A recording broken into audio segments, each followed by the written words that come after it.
You're listening to Recovery, Healing, Outreach, and Awareness, a podcast about domestic violence, sponsored by Randy's House of Angels.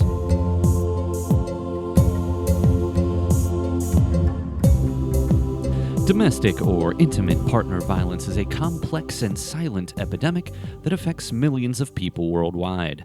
To respond to the overwhelming issues associated with domestic violence, Randy's House of Angels has produced a series of podcasts that will bring this epidemic to the forefront of public consciousness and break the silence that often shrouds it. This is Paul Miller, producer of this program, and by creating a dedicated platform, Randy's House of Angels hopes to create a safe space for survivors, advocates, and experts to share their stories, insights, and knowledge. A series of topics will be discussed that can offer vital support and resources to victims and survivors, helping them realize that they are not alone and that there is help available. It can also serve as a catalyst for raising awareness and fostering necessary conversations within families, communities, and institutions to empower individuals, foster empathy, and inspire collective action toward eradicating domestic violence while creating a safer, more compassionate society. We invite you to access the podcast by going to randysHouseofAngels.org. Today, we will be exploring how the intersection of intimate partner violence and homelessness creates unique challenges and vulnerabilities, and what are the contributing factors that create economic instability, lack of support, and systemic issues.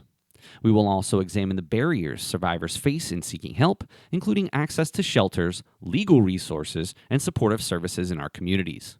Joining us today is Rhonda Hendrickson. Ms. Hendrickson is a graduate of Public Affairs at Penn State University and Elizabethtown College's School of Continuing and Professional Studies.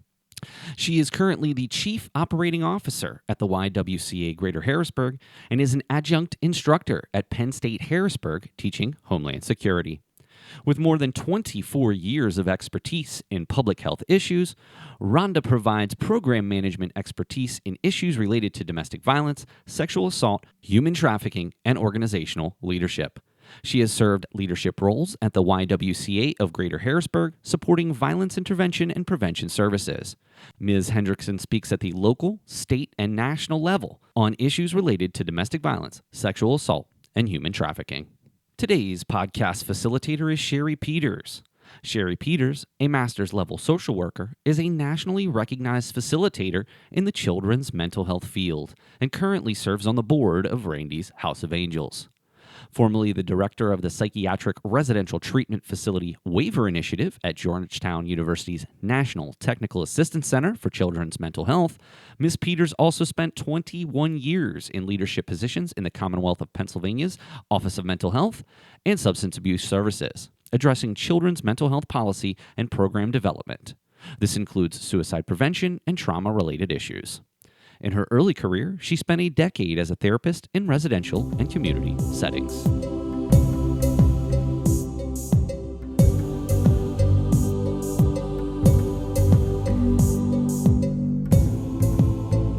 Welcome, Rhonda. It's so nice to have you with us today, and we're going to be talking about the connection between homelessness and intimate partner violence or domestic violence. So, how do those two connect, Rhonda? Tell us a little bit about that. Well, they certainly are interwoven. You know, at the YWCA, we have a department that focuses on domestic violence and sexual assault, but we also serve women and children who are experiencing homelessness. And what we know is that about 95% of those women screen in for having histories of trauma that are related to domestic violence. So those linkages become very clear. And certainly homelessness can become a consequence of, fleeing that domestic violence situation and trying to find safety. So because they're so connected and interwoven, what are some of the things that you think people out there in the general public need to know about this whole connection? What is it that's important for folks to understand? Well, we have to understand the dynamics of domestic violence from the beginning. What does that look like? But we also have to understand that because the issue of homelessness, especially in women, is so closely related to domestic violence. But it also makes individuals much more susceptible, if they are homeless, to things like sexual violence, human trafficking. So we want to be able to look at a client that comes in for services and really screen and provide services in a holistic way. That we're not just treating one aspect, you're homeless, you need stable housing. But we also want to be able to treat all the trauma that has come with that may be making that situation even worse and more unstable, even dangerous for that client we're serving. So that's really important, thinking about the vulnerability when folks are in that kind of a situation. So what are some of the resources that are able to be provided to women and children who find themselves in that kind of position? Well, there are lots of services that are available out there. So we have to identify, what is it that this client would like to accomplish. We want them to be the driver of those services. Are they looking for counseling services? Are they looking for, professional therapy, safe shelter? Maybe next step are long-term housing, a crisis intervention services. It really depends on, what the client is looking for and what that goal plan is going to look like. And we want to develop that uniquely with each client. But certainly, at agencies like the YWCA, we offer 24-hour crisis lines for victims, but we also have just a myriad of housing programs that can help keep people safe and move them forward. The housing programs that you talk about, is it difficult to have availability for those who actually need those housing programs? Do you have waiting lists? Like what's the situation? Yeah, unfortunately, the waiting lists are long. To get into, let's start with like a domestic violence shelter, beds are full. The capacity that we have to meet the demand is not even, demand far outweighs our capacity to respond most days. I was just looking at some of our end of shift reports from last night. We had 5 or 6 individuals seeking safe shelter. We have no beds. We assist by calling other shelters to try to find placement, and they're all experiencing the same thing. And then throw on top of that, individuals who are homeless who may not have identified as domestic violence victims, mainly because they just haven't said those words, are also trying to seek space in homeless shelters who experience the same issues. The demand just outweighs the capacity. So that is something that, there's no easy solution for that. There needs to be more housing. There needs to be more funding. So I'm curious to know about how children figure into this. If someone comes and says they are a victim of domestic violence and they have children in tow, does that make a difference if they don't say they've been a victim of domestic violence?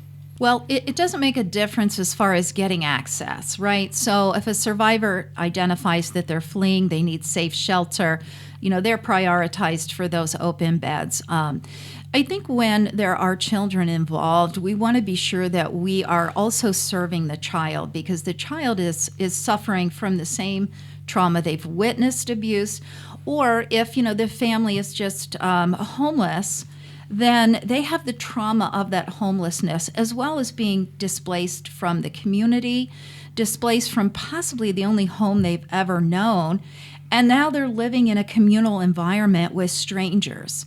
So we want to make sure that we're addressing and identifying the trauma in the child as well. In fact, we just received a small grant to really start working very deliberatively on child trauma in our clients that come in for services.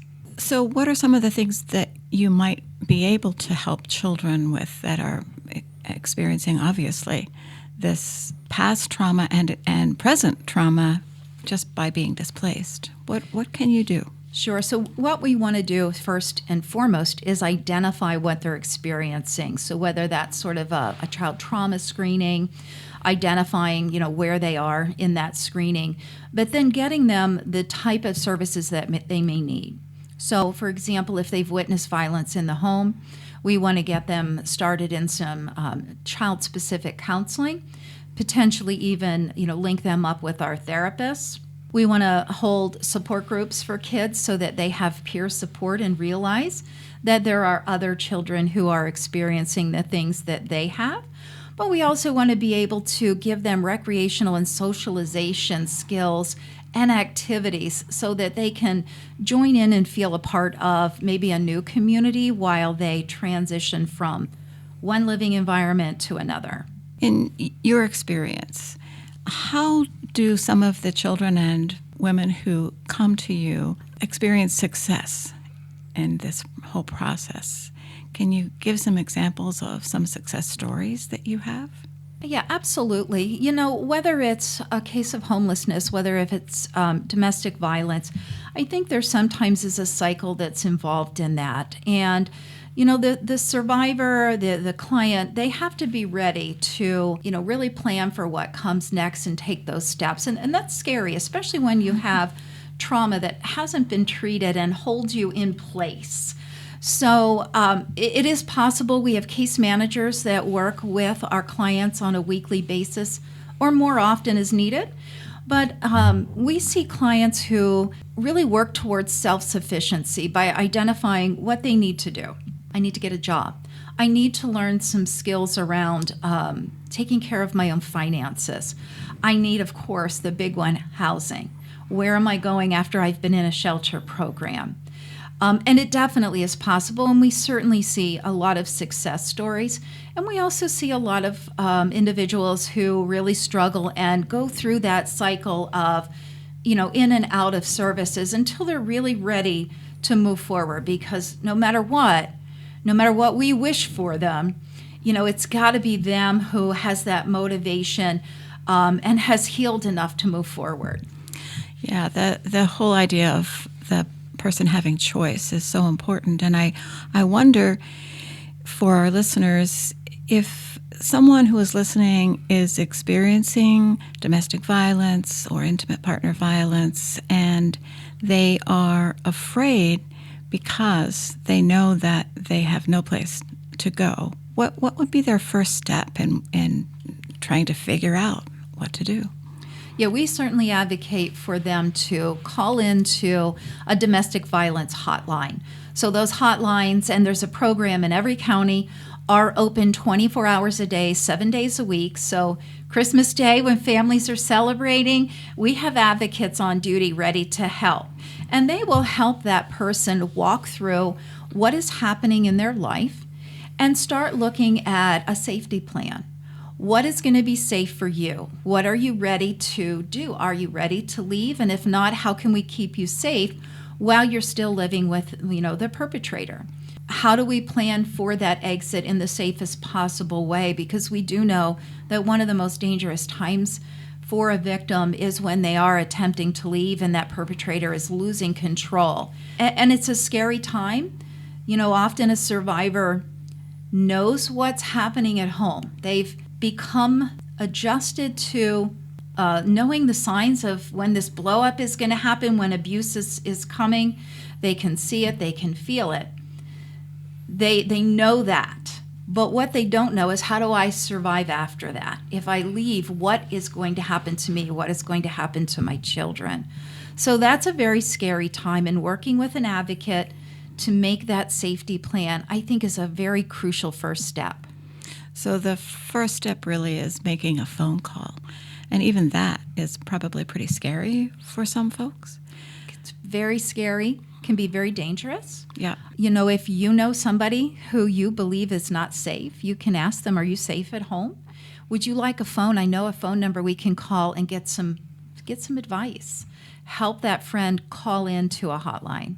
So you make a good point about it not necessarily being safe to call, especially from their own phone, that the perpetrator may have access to and realize that they made that call. So how might they think about safely making a call? Are there some options? Yeah, absolutely. Do you have a neighbor who you know well enough or not to go ask, may I just use the phone? But also think of all the places that we go as a routine. A doctor's office, a dentist's office, our beauty shop. Use the phone, ask to use the phone. But importantly, we also train those types of professionals to recognize and discuss domestic violence and know that hotline number so that they can sort of step in and make that intervention safely and maybe be that lifeline that a survivor needs, that first step. Really important.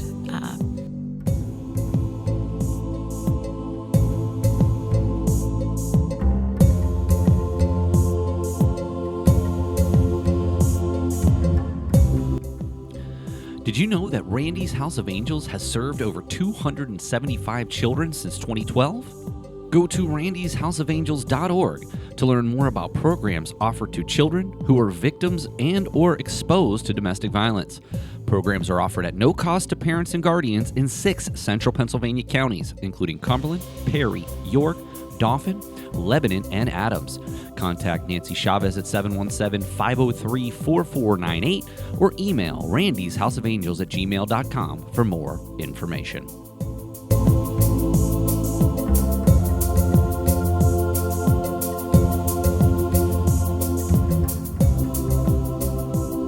I know that a lot of the professionals have, in the past couple of decades, begun to ask the right questions, especially in doctors' offices, for instance. So that's important information for folks to know. What else is there about homelessness and the vulnerability that you talked about earlier of those who find themselves in that kind of situation? What are some of the things that they can think about in terms of how to get themselves into a more safe kind of situation? Yeah, so you really have to know how to access systems. And, how many people out there really know how to do that until you need it? And then, you're experiencing trauma, you're experiencing violence, you're experiencing homelessness, and you're not really thinking, how do I find all these resources? So we want to make sure that we're out there as an agency in the community, making sure people know the hotline numbers, making sure they know the resources. And that's really part of a community, is making sure everybody understands how to help each other. It really is a village. That old saying is so true. It does take a village. We all have to sort of step in and take responsibility for violence in our communities, for the homeless who are sleeping on our streets. I think our point in time survey had about 400 people. I think the last data I know is about 2022. I'm sure there's more current right now, but about 400, homeless individuals in Dauphin County, where the YWCA is. Do they know how to get resources? And we certainly have wonderful partner agencies who go out there and do that outreach and connect with those individuals. Well, I think we have to understand that whether it's domestic violence, homelessness, or a combination of those things, this can happen to anyone. Domestic violence, homelessness, it doesn't discriminate. It doesn't matter, what your race, ethnicity, socioeconomic status is. One bad relationship, one illness in your family can put you on the road to needing safe shelter. And finding that is, again, a matter of knowing what's in your community, but your community also knowing what's there and how to refer people in for services. I listened to a couple of radio shows in recent weeks who talked about this whole idea of homelessness not necessarily being the way we should refer to homelessness anymore. It's the unhoused or the other language that we need to be using. Can you talk a little bit about what is the state of the language that we use at this point? Well, certainly in our programs, our departments are referred to as, housing and homelessness, terms of housing insecurities. And then there's lots of terms that fly around. The bottom line is, somebody needs assistance. Sure. And we want to make sure that the resources are there. We want to make sure that the resources can meet the demand, which we know at this time, most counties aren't able to do. So however we phrase it, we want to try to address not just the root causes of what's going on, but do we have the resources to meet the demand? So what are some of the common scenarios? You mentioned that anybody could become homeless, anybody could be in this situation. What are some of the common scenarios? Right. So at the YWCA, of course, what we're seeing most of all is that domestic violence, human trafficking that cause people to flee and seek safety elsewhere. And then those folks become literally homeless by the very definition of the statute. And seek, next step housing. And as I said before, about 95% of the individuals in our homeless programs have that history of domestic violence and sexual assault. So we see that as the most prevalent thing. But there's also other scenarios we see.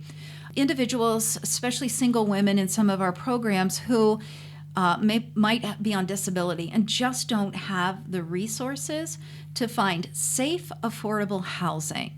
And so they're looking for programs. They might end up on the street for a while and come into like a transitional program. And then we have a project-based Section 8 program inside our building. So a single woman would be able to transition into that when there's openings. Now, there's 20 rooms of that. So again, we go back to that whole demand and capacity problem. It's very unique to individuals as to what their problem is. People who have experienced job losses. COVID-19 certainly derailed the entire world. Some people haven't recovered financially, jobs, but also with their own mental health. We see a lot of untreated mental health in our programs. And that's an important point that you just made about the pandemic. In your experience, has there been a lot more folks coming to you for help since the pandemic? Yes, there's definitely a lot more homelessness. There's a lot more untreated trauma out there that may be a combination of trauma symptoms, but also the untreated or unmedicated mental health. I mean, a lot of our clients who are either homeless or fleeing don't have their meds. And so they need to be connected with those medical and mental health experts. And we have a visiting physician program that comes to our building every other week with a physician and a nurse who will see our clients and help them get connected, manage those medications, but also trying to manage their general health and making sure that they are, able to take care of themselves and looking after those needs. Because frankly, when you're on the street, when you don't know where you're going to, your next meal is coming from or how you're going to care for your children, getting a dental exam or a preventative care exam is not on the top of the priority list. But it's important for long-term health outcomes. That's a really important point about the medical and dental care. And I'm assuming, but I want to check it out with you, that the children who come in with their moms are also seen by the physician or dentist, and those, it's not just for their moms. Is that correct? Correct. The visiting physician will see the entire family unit that is in our program, yes. Okay. And getting back to the children, what's the average length of stay for children who come in with their moms? Again, dependent on program. Our homeless program is usually about 28 days. Not a lot of time to figure out what your next step is, find employment, find housing. Our domestic violence shelter doesn't have a time limit. There's no maximum and minimum times. We do say we offer at least 30 days stay, and then we, extend that based on the needs of that client. Certainly if somebody's been there 45 or 50 days and they've identified housing, we're going to make sure they're stable until they can get in that housing. And what about the children and their education? How is that addressed while they're there?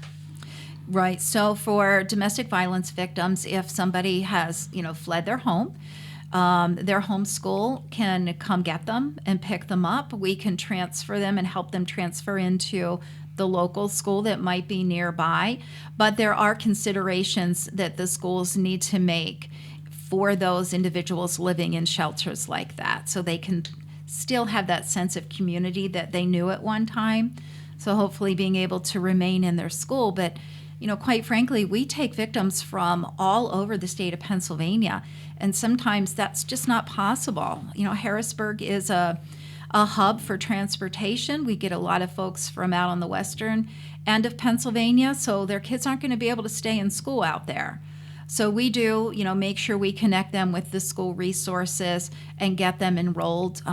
We see parents homeschooling, so we have Wi-Fi and everything set up so they can do that, and workstations that they could use, computer lab, things like that at our facility. So that sounds like that's part of your innovative programming. What are some of the other innovative programs you do? Well, I think it may not be innovative, but it's important, and it's our prevention education programs.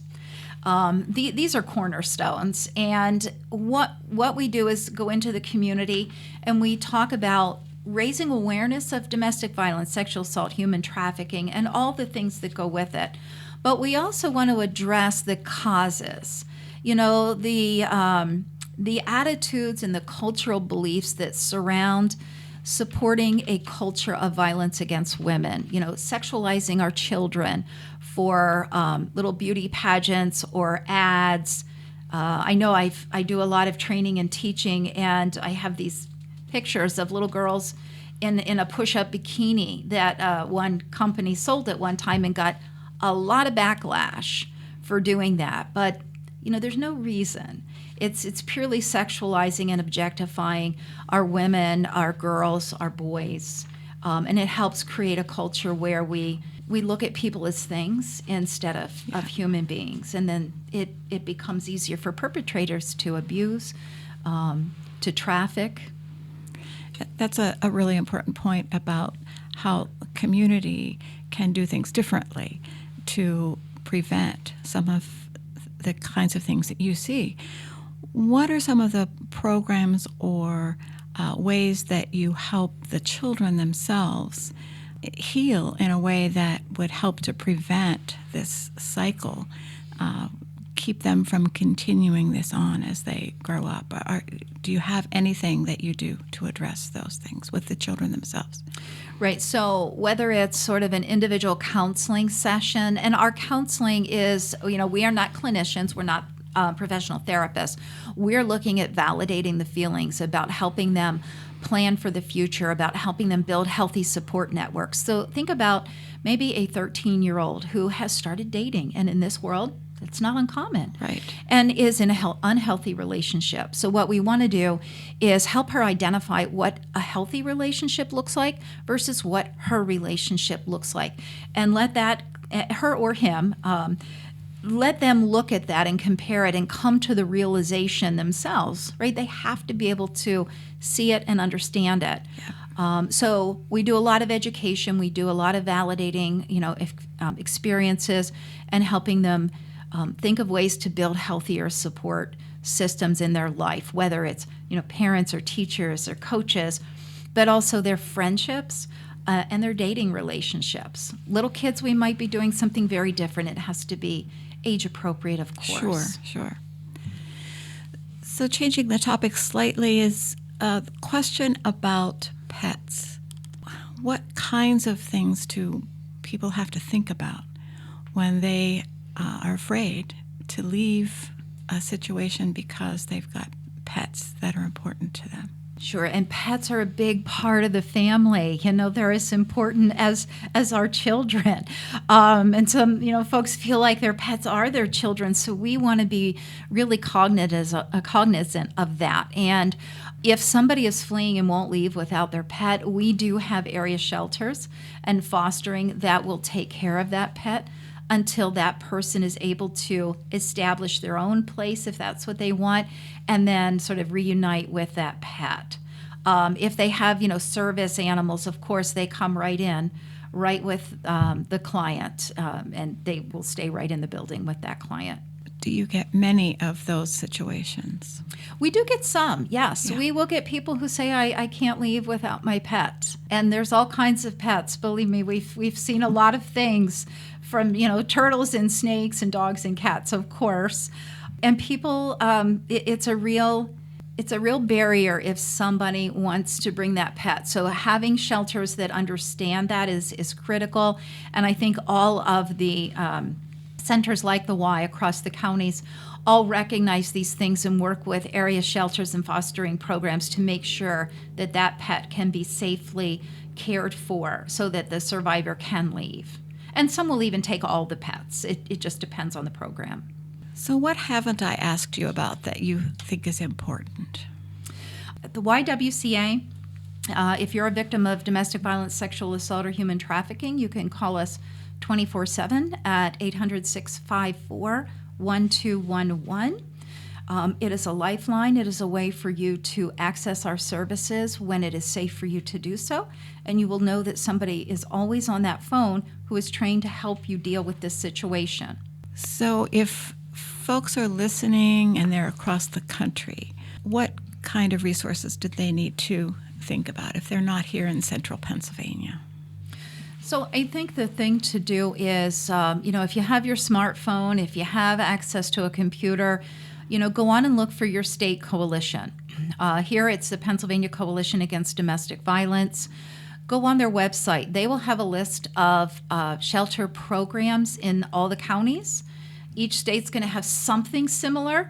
And you will find a program, and you will find that 800 number, usually a toll-free number, to call and reach out. So that would be my advice. If, again, ask somebody to help you if you need that. If you can't access your own smartphone, ask your neighbor for theirs.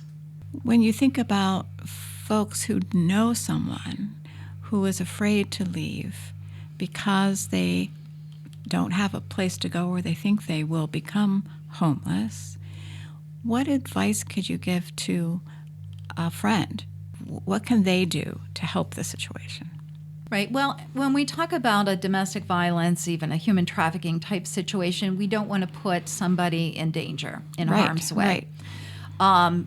Offering and being aware of what's going on, maybe setting up a signal with your neighbor who may be experiencing violence, and just saying to her one day out on the sidewalk, I've noticed something, and I just want to make sure you're safe. Are you safe at home?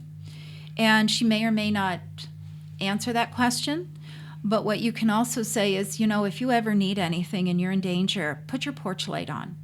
Offer that phone, of course. And as a community, we need to know where to send somebody who needs that help. So know your local resources. So on that note, I thank you so much for being with us today. Thank you. It's been very informative. Thanks. Thank you.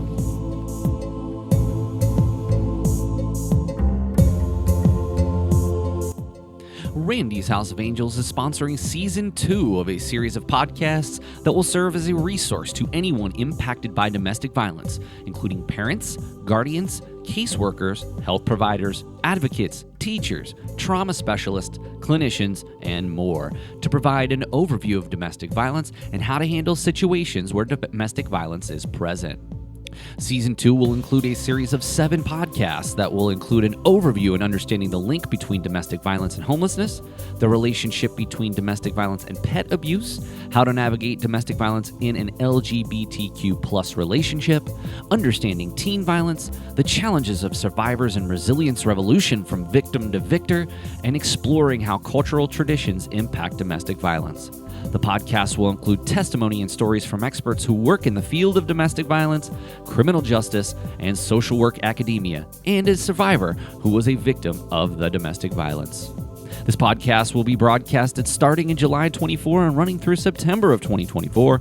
Go to Randy's House of Angels website at randyshouseofangels.org if you missed the podcast, if you'd like any of the resources that support the podcast, and to take a brief survey. Your feedback is essential to shaping and informing future episodes of our show.